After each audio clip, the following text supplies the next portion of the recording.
syai'un fil ardi wala fis sama' wa huwas sami'ul alim. Allahumma innaka afuwwun karim tuhibbul afwa fa'fu anna. Allahumma inna na'udzubika min ilmin la yanfa' wa min qalbin la yakhsha wa min nafsin la tashba' wa min du'ain la yusma'. Allahumma inna nas'aluka ilman nafi'an wa rizqan thayyiban wa amalan mutaqabbala. Para hadirin jamaah kuliah subuh yang dirahmati Allah, alhamdulillah kita bersyukur kepada Allah Subhanahu wa taala sampai pada hari ini masih bisa istiqomah menjalankan ketaatan kepadanya dengan memenuhi malam hari kita dengan i'tikaf, berzikir, salat dan membaca Al-Quran dan bermunajat kepada Allah Subhanahu wa taala. Mudah-mudahan salat kita, rukuk kita, sujud kita, puasa kita diterima oleh Allah Subhanahu wa taala. Amin ya rabbal alamin. Saya tahu banyak di antara para hadirin yang baru saja menunaikan i'tikaf sejak kemarin sore atau malam, dan subuh ini mungkin banyak yang mengantuk dan lain sebagainya. Dalam kajian ini mohon diusahakan untuk tetap bertahan, insya Allah tidak terlalu lama, untuk menambah sebagai ziyadah bagi ketaatan kita.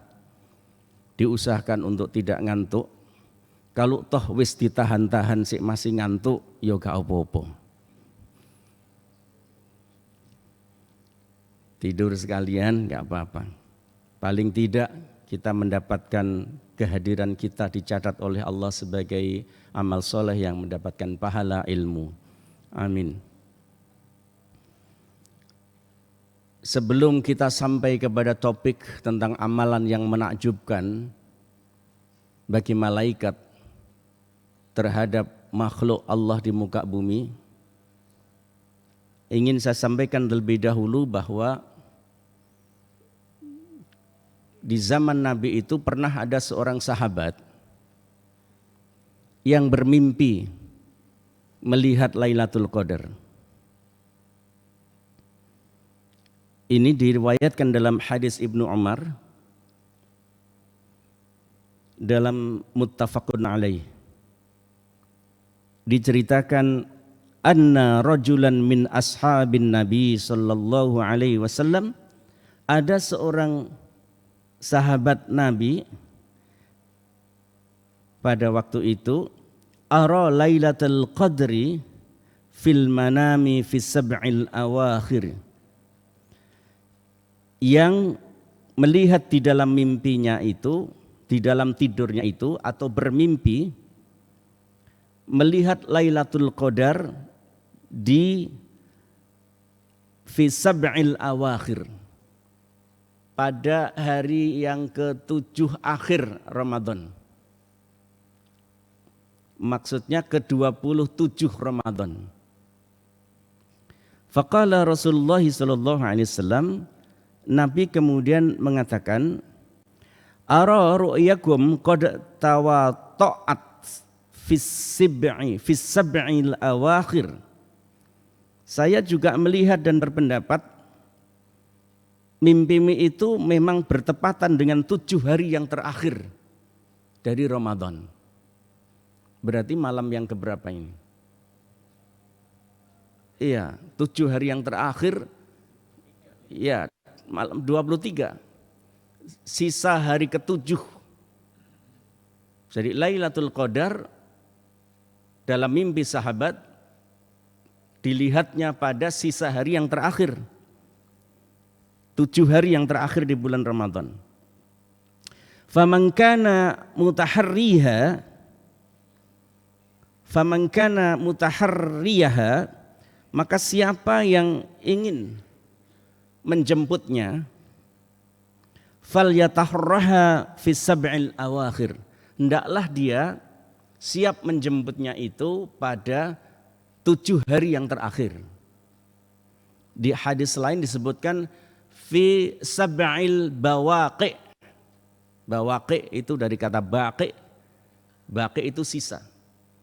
Jadi fi sab'il bawaqi berarti pada 7 hari yang sisa. Tadi malam kita masuk kepada malam yang ke-25.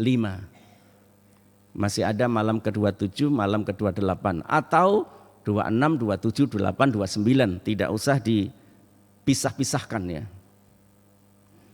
Maka menurut pendapat ini, pendapat Rasulullah ini, pada 7 hari yang terakhir bisa jadi itu turun. Sehingga Nabi mengatakan supaya kita mencarinya di 7 hari yang terakhir. Ada yang berpendapat di antara para ulama, misalnya bukan berarti 7 yang terakhir, tetapi bagi orang yang dia tidak mampu melaksanakan sampai 10 hari yang terakhir, maka paling tidak sisa hari 7 terakhir itu dia manfaatkan betul-betul untuk mendapatkan Lailatul Qadar.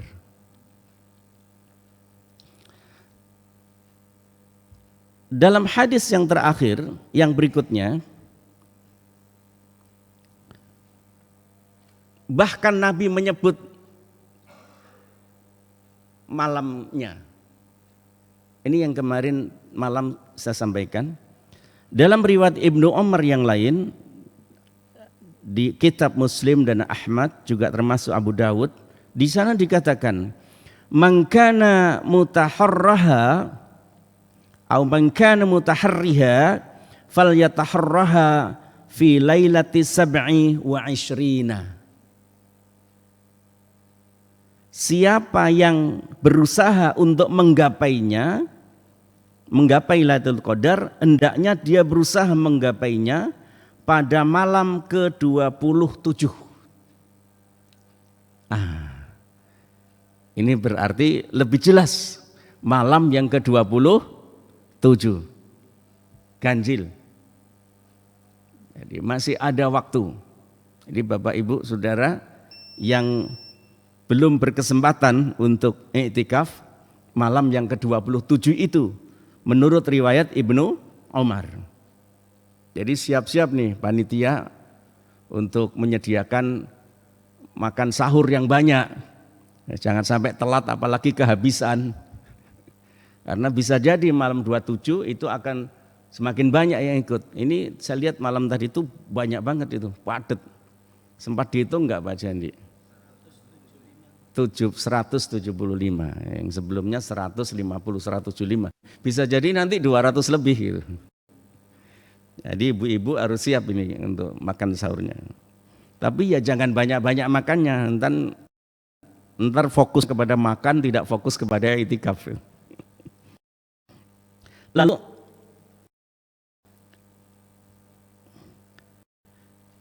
Aisyah menceritakan apa yang dilakukan Nabi. Kan Rasulullah sallallahu alaihi wasallam, Rasul itu terbiasa. Ini kalau hadis yang dibawakan atau diriwayatkan oleh Aisyah, beliau sering menyebut Nabi itu dengan Rasulullah. Di dalam hadis-hadis yang berkaitan dengan Sya'ban lain sebagainya, itu Aisyah selalu mengatakan kana Rasulullah. Tapi kalau istri Nabi yang lain, saya enggak tahu kenapa alasannya, tetapi beda nyebutannya, bukan Rasul tetapi banyak kepada Nabi, kanan Nabi gitu. Dan misalnya Ummu Salamah ya, atau mana bunda itu menyebut kanan Nabiyyu. Kalau Aisyah itu kana Rasulullah sallallahu alaihi wasallam. Idza dakhala al-'ashr, apabila masuk pada 10 hari, ai asyrul akhir, 10 hari yang terakhir min Ramadan, di bulan Ramadan, syaddan zarahu wa ahya lailata wa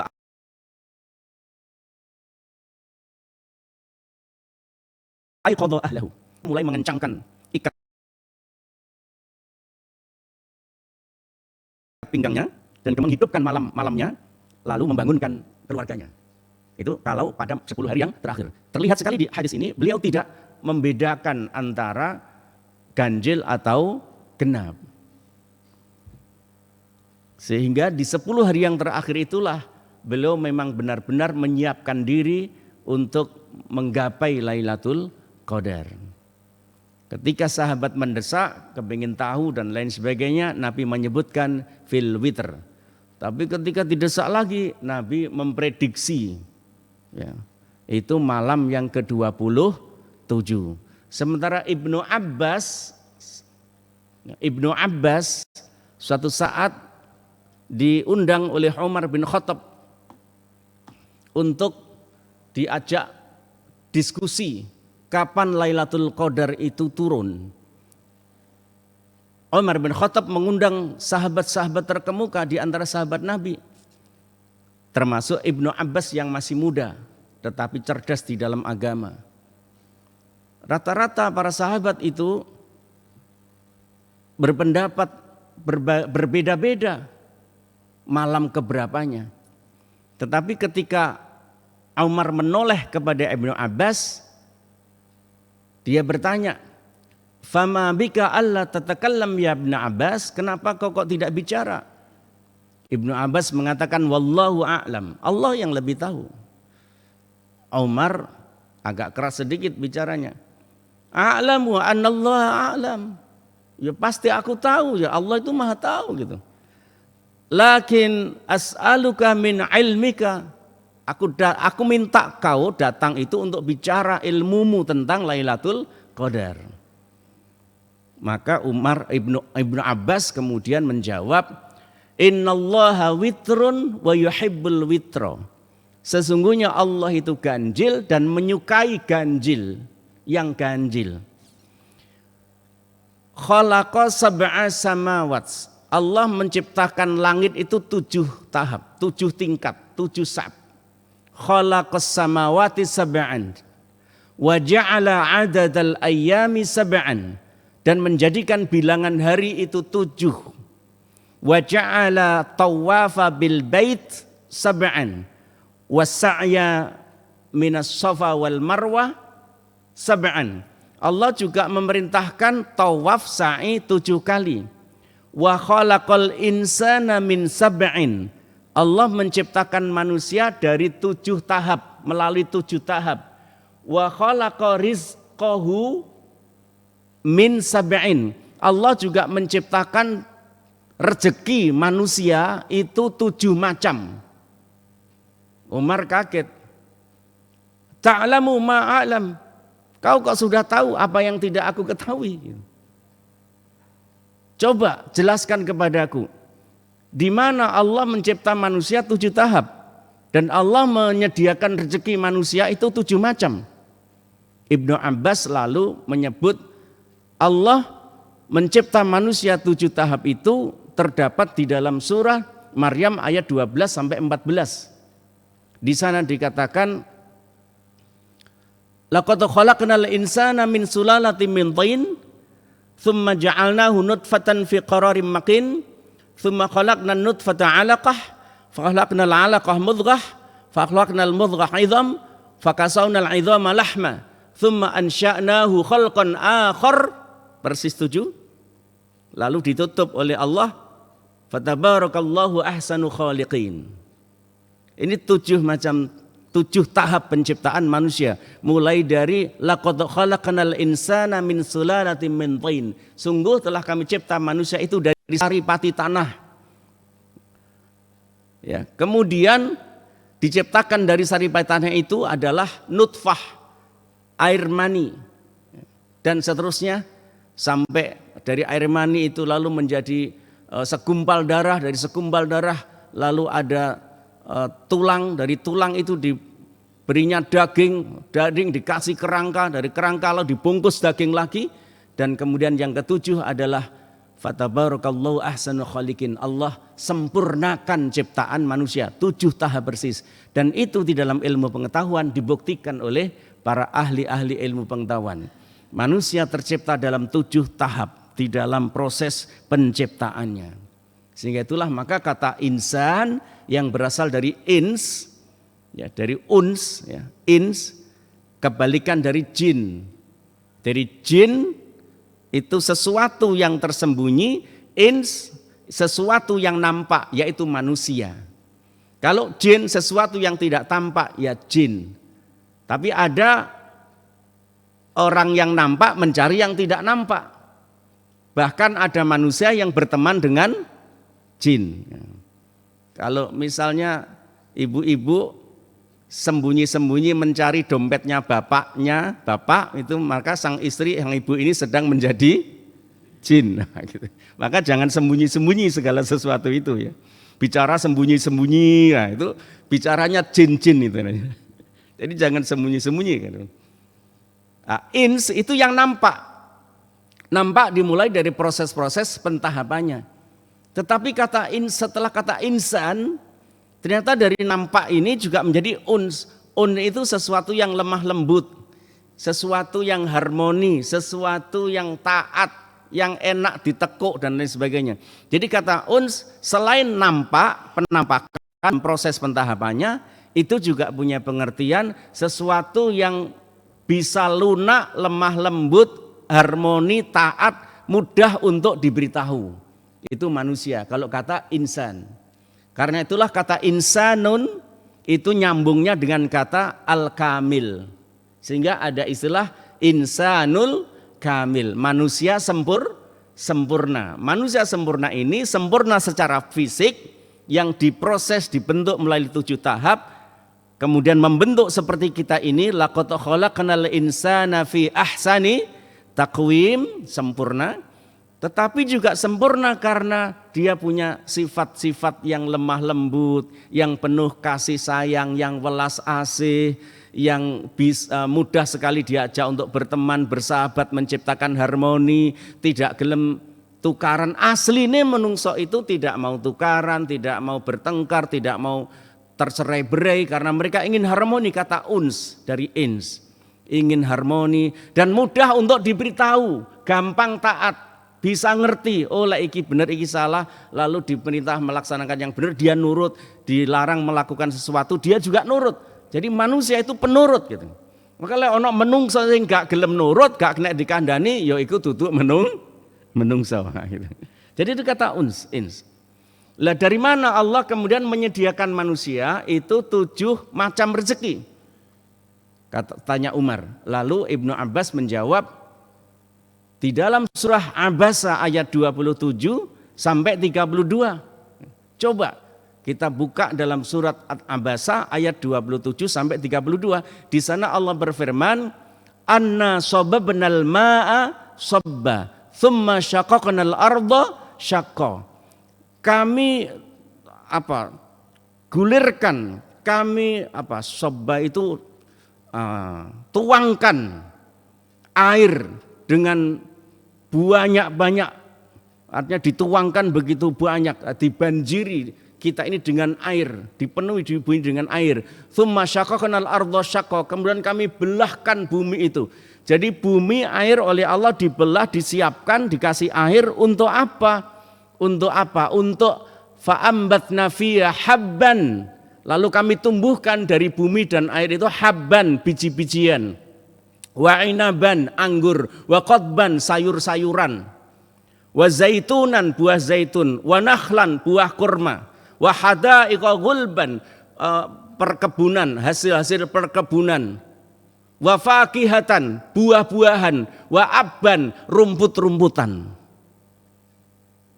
Mata'an lakum li'an'amikum.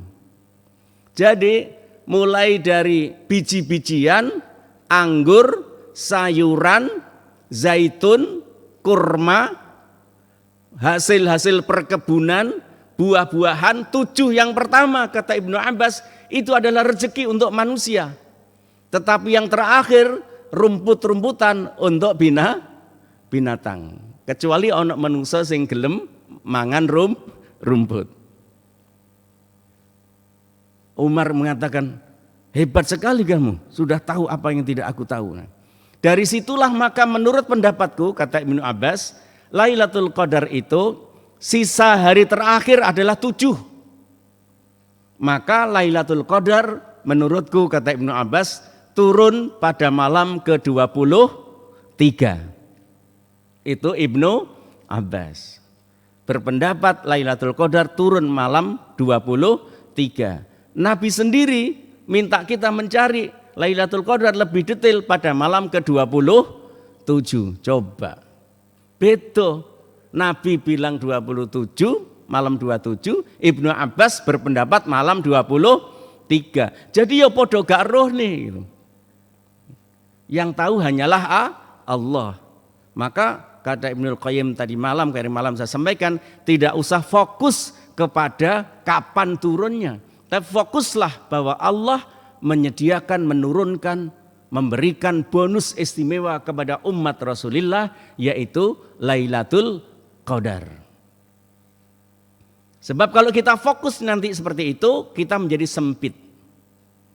Maka kata Al-Qadar, Lailatul Qadar itu adalah malam yang penuh dengan kesempitan. Sempit sekali, tadyiqo, itu sempit. Yang dimaksud sempit ada dua. Yang pertama adalah sempitnya hati orang-orang yang beriman, disebabkan karena nunggu atau menjemput menggapai Lailatul Qadar tapi tidak diberitahu, tidak tahu kapan turunnya. Ya. Jadi akhirnya banyak orang yang ambek ini nggak diberitahu, mesisan wis gak usah. Nah, ada yang begitu, putus asa dia. Maka kata Ibnu Qayyim nggak usah fokus ke situ. Tapi tadliq yang kedua itu maksudnya adalah sebagaimana disebutkan di dalam tafsir beberapa kitab tafsir. Saya ingin menceritakan tentang tafsir dari Fakhr Ar-Razi pada juz yang ke-23, jadi halaman 34-35. Ini kebetulan saya copy. Di sana ada kisah sempitnya langit dunia itu disebabkan karena turunnya malaikat-malaikat Allah yang sangat banyak.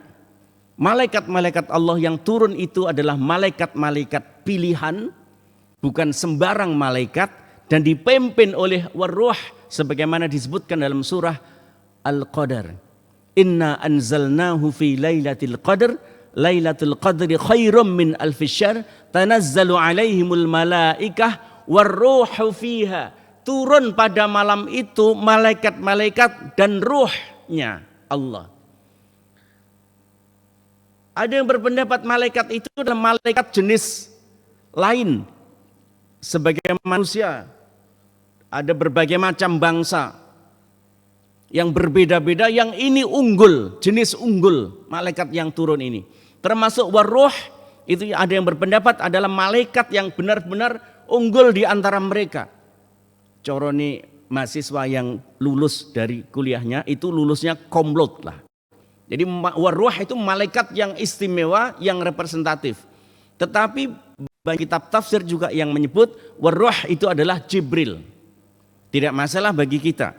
Siapapun itu, yang jelas bumi ini sempit karena dipenuhi oleh turun malaikat. Sebagai gambaran, ketika Rasul melihat malaikat turun di Baitul Ma'mur saja, di langit dunia ini, beliau melihat ada 70.000 malaikat yang turun di situ, dan ketika 70.000 malaikat belum kembali ke langit Allah, belum kembali ke langit tertinggi, sudah turun lagi 70.000 malaikat. Coba kita bayangin, maka dikatakan itu tanazzalu alaihimul malaikah. Tanazzalu alaihimul malaikah itu berarti terus menerus turun malaikat itu dari langit ini. Untuk apa? Inilah yang diceritakan oleh Fakhr Razi. Faedah turunnya malaikat yang dipimpin langsung oleh ruh, malaikat yang istimewa atau Jibril ini, beliau menyebutkan wa nadhkurul ana fawaidal ukhra wa hasiluha di antaranya faedah dari turunnya malaikat itu adalah yang pertama, annahum yarawna fil ardi min anwa'it ta'ati asya'an ma yarawha fi alamis samawat. Mereka, malaikat-malaikat itu turun untuk melihat di bumi ini ada ketaatan tertentu yang dilakukan oleh manusia hamba Allah di bumi yang tidak mereka lihat di langit. Apa ketaatan yang membuat malaikat itu turun dan melihat-lihat bagaimana atau apa yang dilakukan oleh manusia di bumi sehingga mereka kagum takjub sampai-sampai mereka mengajak yang lain-lain untuk bersama-sama memenuhi langit dunia ini menyaksikan amalan penduduk dunia. Ahaduhuma, yang pertama adalah innal aghniyaa yaji'una bit-ta'ami min buyutihim fayaj'alunahu dhiyafatan lil fuqara wal fuqara'u ya'kuluna ta'amal aghniya wa ya'buduna Allah. Inilah amalan pertama yang membuat malaikat itu kagum, takjub, heran. Lalu mereka turun berbondong-bondong, berombong-rombongan ke langit dunia ini untuk melihat perilaku ketaatan hamba Allah yang itu tidak mereka lihat di langit.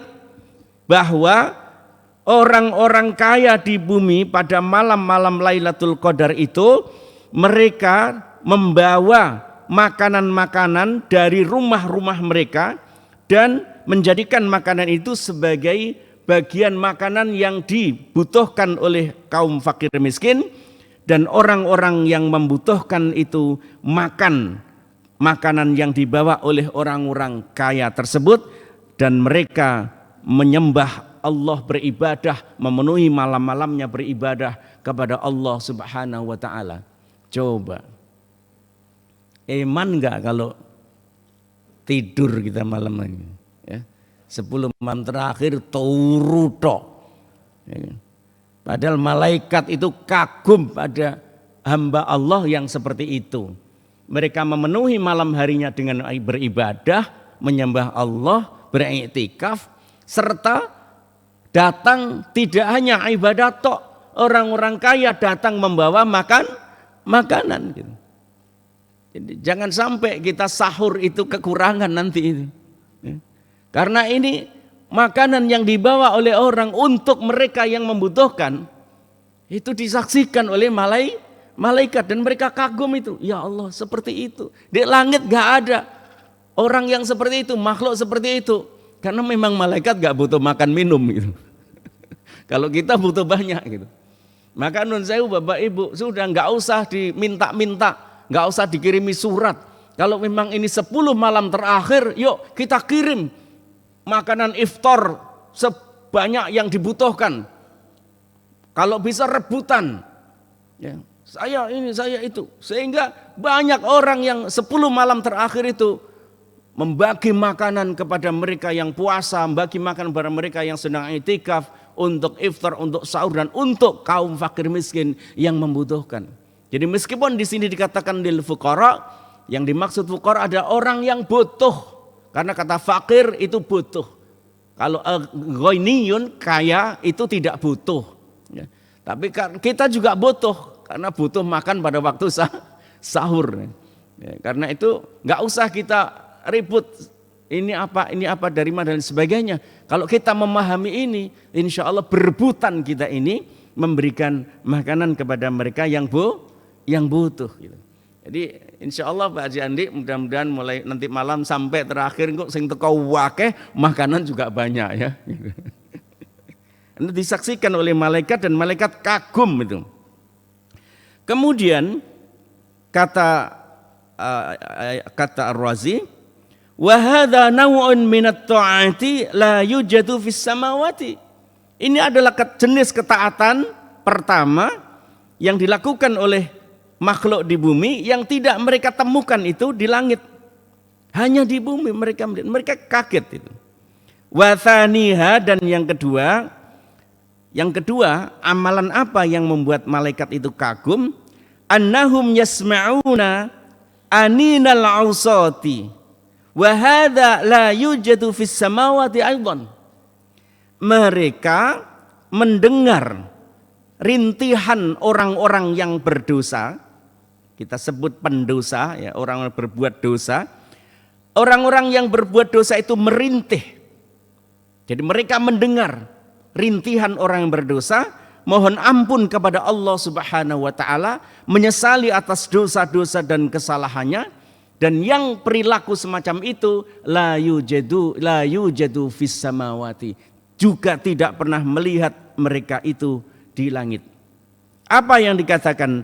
Annahu ta'ala qala, Allah subhanahu wa ta'ala berfirman dalam hadis qudsi, la aninul mudhnibina ahabbu ilayya min zajlil musabbihin. Sungguh rintihan pendosa-pendosa, rintihan orang-orang yang bersalah, rintihan orang yang mengaku bersalah, menyesal dan mohon ampun kepada Allah, ya, mereka mohon ampun merintih atas dosa kesalahannya, ahabbu ilayya min zajlil musabbihin, kata Allah dalam hadis qudsi, lebih aku sukai daripada suara orang-orang tasbih, daripada suara tasbih yang dipakai untuk berzikir. Ini kadang kita heran, kok suara orang yang merintih lebih disukai oleh Allah daripada suara orang yang berzikir. Faqalu, maka kemudian malaikat itu berkata, ta'alau, mari kita turun ke bumi. Nadhab ilal ardi, kita turun ke bumi ini. Fanasma'u, lalu kita mendengar nanti itu.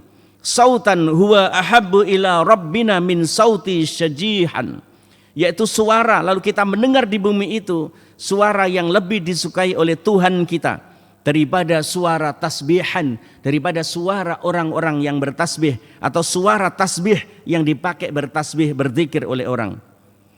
Wa kaifa la yakunu ahabbu yazlul musabbihina wa kaifa la yakunu ahabbu ila rabbina. Mengapa rintihan orang yang berdosa, mengaku salah dan dosa, menyesal, itu lebih disukai daripada daripada suara tasbih yang dipakai untuk berzikir?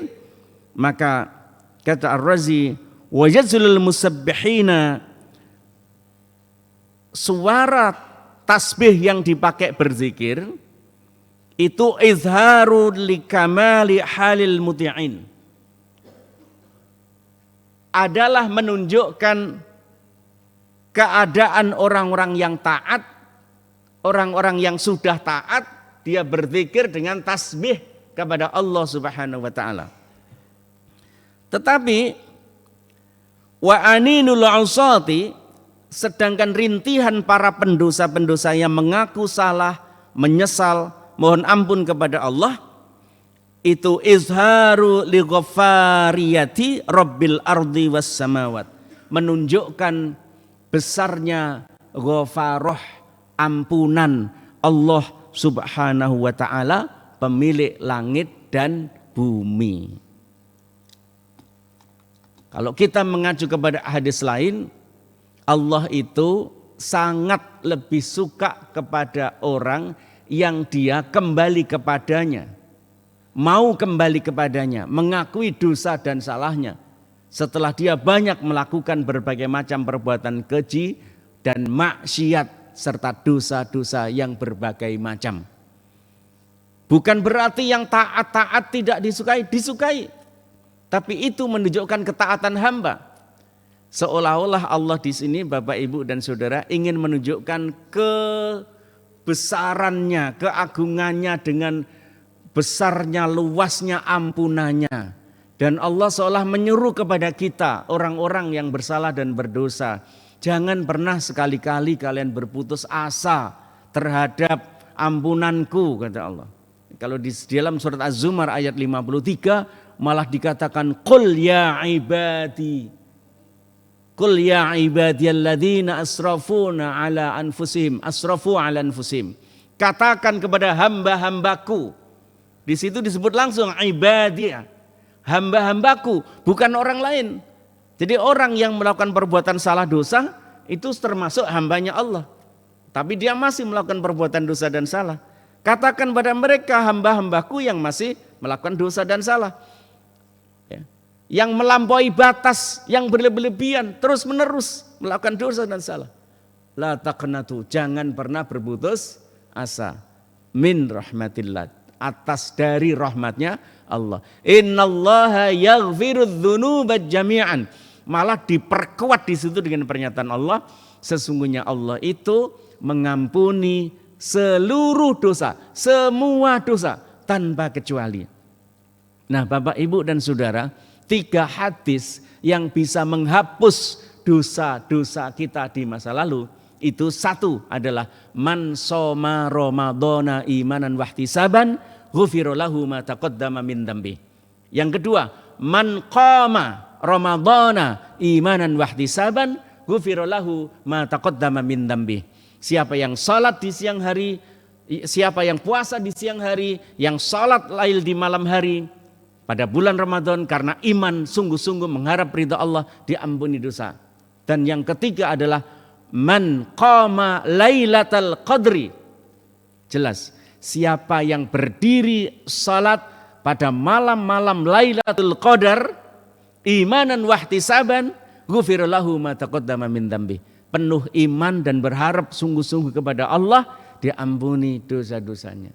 Maka jangan dilewatkan, tinggal beberapa hari. Ya, tinggal beberapa hari ini, malam-malam Lailatul Qadar, ada 2 amalan utama yang dikagumi, dibanggakan oleh malaikat Allah, yang mereka itu rela turun ke bumi banyak-banyak semata-mata hanya untuk melihat 2 amal utama yang menakjubkan bagi mereka, yang dilakukan penduduk bumi dan tidak dilakukan oleh penduduk langit, yaitu para malaikat. Mudah-mudahan apa yang kita lakukan selama ini dicatat oleh Allah sebagai amal ibadah dan amal saleh dan mendapatkan sebanyak-banyak pahala. Kita tutup dengan doa kafaratul majlis. Subhanakallahumma bihamdika asyhadu an la ilaha illa anta astaghfiruka wa atubu ilaik. Wassalamualaikum warahmatullahi wabarakatuh.